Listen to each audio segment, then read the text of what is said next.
এবার আসেন পৃথিবীতে শিরক আরম্ভ হলো কিভাবে? পৃথিবীতে শিরক আরম্ভ হলো কিভাবে? শিরকের একটা ইতিহাস আছে, এই ইতিহাস আপনাদের সবার জানা দরকার, সবার জানা দরকার। পৃথিবীতে শিরক কোন সময়, কোন পরিস্থিতিতে, কোন প্রেক্ষাপটে, কোন যুগে শুরু হয়েছে? পৃথিবীর সকল মানুষের বাবা আদম আলাইহিস সালাম, তার স্ত্রী আমাদের মা সাইয়্যিদাতুনা হাওয়া আলাইহাস সালাম, এটা হলো পৃথিবীর প্রথম সংসার। এই দুইজনের সংসারের মাধ্যমে জগৎ সংসারের বিস্তৃতি আরম্ভ হলো। সারা দুনিয়ায় তাদের বংশধর ছড়িয়ে গেল, তাদের সন্তানাদি নিয়ে তারা জীবন যাপন আরম্ভ করলেন।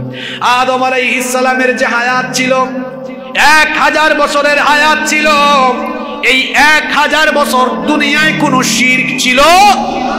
দুনিয়ার ইতিহাস আপনাদেরকে শোনাচ্ছি কোরআন থেকে। 1000 বছর কোনো শিরক ছিল না। আদম আলাইহিস সালাম হায়াত পেয়েছেন কত বছর? জোরে বলেন, আরো জোরে বলেন। এটা হলো পৃথিবীর প্রথম 1000 বছরের মানুষের জীবন যাপন। ওই সময় গোটা দুনিয়াতে কোনো মানুষ শিরকের সাথে সম্পৃক্ত ছিল? সবাই ছিল তাওহীদবাদী, সবাই ছিল ঈমানদার, একজন মুশরিকও ছিল না, সবাই ঈমানদার ছিল। বাবা আদম আলাইহিস সালাম দুনিয়া থেকে চলে গেলেন।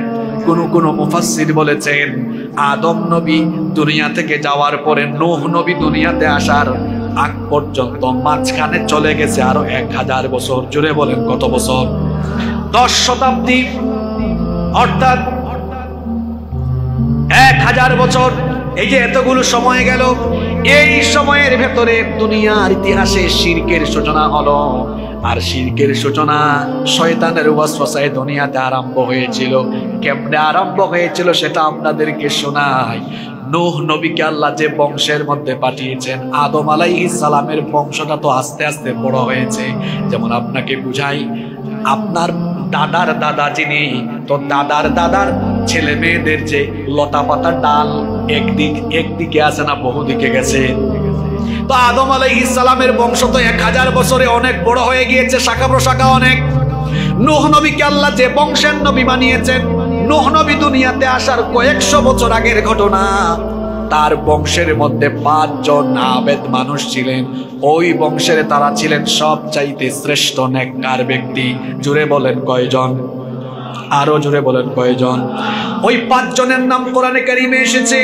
এদের মধ্যে একজন ছিলেন ওয়াদ, আরেকজন ছিলেন সুয়া, আরেকজন ছিলেন ইয়াগুত, আরেকজন ছিলেন ইয়াউক, আরেকজন ছিলেন নাসর। একটি পরে আমি আয়াতটা শোনাবো। এই 5 জন ছিলেন নূহ আলাইহিস সালামের বংশের সবচাইতে আল্লাহওয়ালা মানুষ। এরা খুব ইবাদত বন্দেগিতে থাকতেন। তাদের বংশের সবাইকে ইবাদত বন্দেগি করার কথাও বলতেন। এই 5 জন আল্লাহওয়ালা মানুষ যখন দুনিয়া থেকে চলে গেলেন, এরা দুনিয়া থেকে চলে যাওয়ার পরে গোটা এলাকার মানুষ তাদের জন্য আফসোস আরম্ভ করলো। আহারে, আমাদের বংশের সবচাইতে, আমাদের এলাকার সবচাইতে আল্লাহওয়ালা মানুষগুলো দুনিয়া থেকে চলে গেল। এই সুযোগ শয়তান কাজে লাগালো। শয়তান ওই প্রজন্মের মানুষকে ধোঁকা দিল, শোনো, তোমাদের 5 জন আল্লাহওয়ালা মানুষ চলে গেল, এদেরকে দেখলে ইবাদত করতে মন চাইতো। দেখবেন আমাদের সমাজেও আল্লাহওয়ালা বুজুর্গ ব্যক্তিদের কোরআন তেলাওয়াত শুনলে তাদের পিছনে নামাজ পড়তে ইচ্ছা করে কি করে না? আল্লাহওয়ালা মানুষ দেখলে তাদের মতো হওয়ার ইচ্ছে জাগে কি জাগে না? তো শয়তান বলল, এরা তো চলে গেলেন, এখন এদেরকে তোমরা দেখবা না, এদেরকে যেন দেখে তোমরা মোটিভেট হতে পারো, তোমরা যেন ইবাদতের প্রতি উৎসাহ উদ্দীপনা পেতে পারো। এক কাজ করো, পাথর খোদাই করো, পাথর খোদাই করে তোমরা এদের প্রতিকৃতি বানাও। ওই যুগে তো এখনকার যুগের মতো এত অত্যাধুনিক প্রযুক্তি ছিল না। তখন শয়তান বলল, পাথর খোদাই করে এদের প্রতিকৃতি অর্থাৎ মূর্তি বানাও। মূর্তি বানিয়ে এই মূর্তিগুলো তোমরা তোমাদের এলাকার অলিতে গলিতে রেখে দাও। এদের মূর্তিগুলো থাকলে মানুষ এদের প্রতিকৃতি দেখে ভাববে, আরে ওই তো আমাদের 5 জন আল্লাহওয়ালা ব্যক্তির চেহারাগুলো দেখলেই তাদের আমলের কথা মনে হবে। আর মানুষগুলো তারা ওই ব্যক্তিদের চেহারা সুরত থেকে, মূর্তি দেখে ইবাদতের প্রতি মনোনিবেশ করবে। শয়তান নেক সুরতে প্রথম ধোঁকা দিল, কিন্তু ওই যুগের মানুষ টের পেল। তারা মনে করলো ভালোই তো কথাটা বলছে। তখন তারা পাথর খোদাই করে ওই 5 জন ব্যক্তির মূর্তি বানালো, প্রতিকৃতি বানালো, এলাকার অলিতে গলিতে মূর্তিগুলো তারা দিয়ে দিল। ওই প্রজন্মের কোনো মানুষ ওই মূর্তিগুলোর সামনে গিয়ে শ্রদ্ধা নিবেদন করত না, মাথাও নত করত না, মূর্তির পূজাও করত না। তারা সবাই কেবলমাত্র মূর্তিগুলো দেখে এই ব্যক্তিদেরকে মনে করত।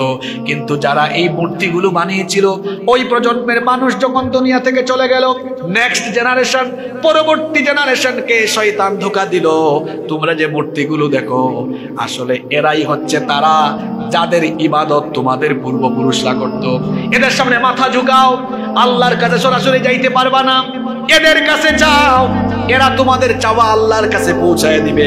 অর্থাৎ এই 5টা মূর্তিকে তারা মিডিয়া বানালো, ভায়া বানালো। শুনতেছেন তো আপনারা? আমি কিচ্ছা শুনাইতেছি না, যে আয়াত বলবো, আয়াত নাম্বার বলবো, বাড়িতে গিয়া বাংলা তাফসীর খুলে অনুবাদ শুদ্ধ মিলাইয়া দিবেন, যে কোনো তাফসীর। পৃথিবীতে কবর পূজা শুরু হয়েছে পরে, মূর্তি পূজা, ভাস্কর্য পূজা শুরু হয়েছে আগে। এই জেনারেশনের লোকেরা এবার এই মূর্তিগুলোর পূজা আরম্ভ করে দিল। এইভাবে করে দুনিয়ার বুকে সর্বপ্রথম মূর্তি পূজার মাধ্যমে আল্লাহর সাথে শিরক আরম্ভ হয়ে গেল। এরপরে আল্লাহ তাআলা ওই কওমের হেদায়েতের জন্য সাথে সাথে নবী পাঠালেন। যে নবী পাঠালেন ওই নবীর নাম হলো নূহ নবী। জোরে বলেন কোন নবী? নূহ নবী এসে এদেরকে বললেন, কি ব্যাপার, তোমরা তো মূর্তি নিজের হাতে বানিয়ে মূর্তি পূজা আরম্ভ করেছো। মূর্তির কোনো পূজা হতে পারে না, কারণ এগুলোকে তোমরা বানিয়েছো, এগুলোর খালিক হচ্ছ তোমরা, এগুলোর স্রষ্টা তোমরা। স্রষ্টা হয়ে কেন তোমাদের সৃষ্টির সামনে মাথা ঝুঁকাও? তোমরা ইবাদত করবে কেবলমাত্র কার? এই কথা যখন বললেন তখন নূহ নবীর বংশধররা কি জবাব দিল এবার শোনেন। কোরআনুল কারীমের 71 নম্বর সূরা, নূহ নবীর নামে সূরা, সূরা নূহ, আয়াত নাম্বার 23 এবং 24। তখন এই জাতির লোকেরা নূহ নবীকে জবাব দিয়েছিল। আল্লাহ তাআলা তাদের জবাব কোরআনে উঠায়া দিলেন, ওয়াকালু লা তাযারুন্না আলিহাতাকুম ওয়া লা তাযারুন্না ওয়াদ্দাও ওয়া লা সুওয়া ওয়া লা ইয়াগুথা ওয়া ইয়াউক ওয়া নাসরা। তারা তখন বলল, নূহের কথায় তোমরা ওয়ান, সুয়া, ইয়াগুত, ইয়াউক, নাসর, এগুলো এলাকার নাম না মানুষের নাম? জোরে বলেন। এই 5টি মূর্তির পূজা তোমরা ছেড়ে দিও না। সে পাগল, পাগলের মতো কথা বলছে। নূহ নবীকে তার জাতির লোকেরা পাগল বলেছে, তারা নূহ নবীর দাওয়াতকে প্রত্যাখ্যান করেছে। বলছিলাম দুনিয়ার বুকে পৃথিবীতে সর্বপ্রথম শিরকের আমদানি ঘটালো কারা, কেমনে ঘটালো সেই কাহিনী বলছিলাম। আদম নবী দুনিয়া থেকে যাওয়ার পরে নূহ নবী আসার আগে মাঝখানের এই সময়টাকে মূর্তি বানিয়ে এলাকায় এলাকায় মূর্তিগুলো বসায়া দিয়া, এরপরে পরবর্তী প্রজন্মের লোকদেরকে শয়তান ধোঁকা দিয়ে মূর্তি পূজার মাধ্যমে দুনিয়ার বুকে সর্বপ্রথম শিরক আরম্ভ হলো। এই জন্য ইসলাম আলেম উলামা মূর্তি বানানোকে নিষেধ করে। কারণ আমরা বানাচ্ছি, আমরা বানালে ভাববো এরা আমাদের সম্মানিত মানুষ, আমরা কিছু করব না। কিন্তু 3, 4, 5, 6, 7, 8, 10, 12 জেনারেশন পরে নূহ নবীর উম্মতের মতো অবস্থা হতে পারে, যারা অজ্ঞ হয়ে এগুলোর পূজা আরম্ভ করে দিতে। যারা বানিয়েছিল তারা কিন্তু পূজার উদ্দেশ্যে বানায় নাই, কিন্তু কয়েক জেনারেশন পরে ঠিকই পূজা আরম্ভ হয়েছে। বোঝার চেষ্টা করতে হবে, এইভাবে করে শিরক আরম্ভ হলো। যুগে যুগে শিরকের সিস্টেমটা পরিবর্তন হয়ে গেল।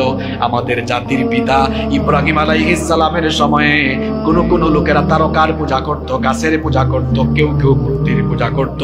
আবার বনি ইসরাইলের লোকেরা গোবৎস বাছুরের পূজা করত। খ্রিস্টানরা ক্রসের পূজা করে, ওই ক্রসকে তারা, যাকে তারা বলে যিশু খ্রিস্ট, আমরা তো বলি ঈসা আলাইহিস সালাম, ওই ক্রস চিহ্নকে তারা ঈসা নবীর প্রতিকৃতি মনে করে ওইটার সামনে মাথা ঝুঁকায়। দুনিয়ার বুকে এখনো চতুর্দিকে এইরকম শিরকি কর্মকাণ্ড আছে না নাই?